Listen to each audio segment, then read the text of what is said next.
वालेकुम, मैं शमसुल हदी।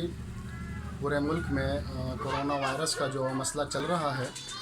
अल्लाह हम सब का इस महलिक बीमारी से, वायरस से हम सब का हिफाजत फरमाए। लेकिन इस हवाले से एक बात जो मेरे जहन में आई है, मैं आप लोगों के साथ शेयर करना चाहता हूँ कि हमारे मुल्क में जब से पीटीआई की हुकूमत आई है, तो हमारी पीटीआई की जरताज गुल बीबी साहिबा और मुराद सईद साहब हर प्रोग्राम में जहाँ भी वो जाते हैं अपनी स्पीच में, अगर कहीं मुल्क में बारिशें हो रही हैं या बर्फ़बारी हो रही है, तो वो अपनी स्पीच में हमेशा सिर्फ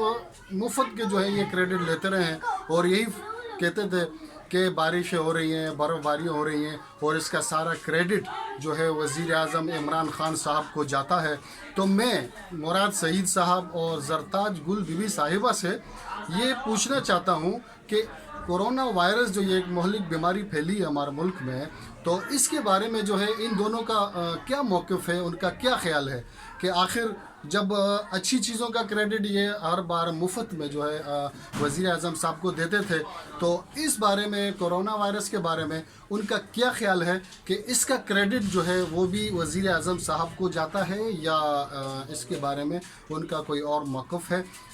इस वीडियो को ज़्यादा से ज़्यादा शेयर करें ताकि जरताज गुल बीबी साहिबा और मुराद सईद साहब अपना इस बारे में मौक़िफ़ जो है वो ज़ाहिर करें कि इसका क्रेडिट वो इमरान ख़ान को देते हैं या इसका क्रेडिट जो है वो कहीं और जाता है। तब तक के लिए अस्सलाम वालेकुम। और तमाम हज़रात से, देखने वालों से मेरी गुजारिश है, सुनने वालों से, कि इस वीडियो को ज़्यादा से ज़्यादा शेयर करें ताकि ये उन दोनों तक पहुँच सके और वो इस बारे में अपना मौक़िफ़ जो है वो ज़ाहिर कर सके।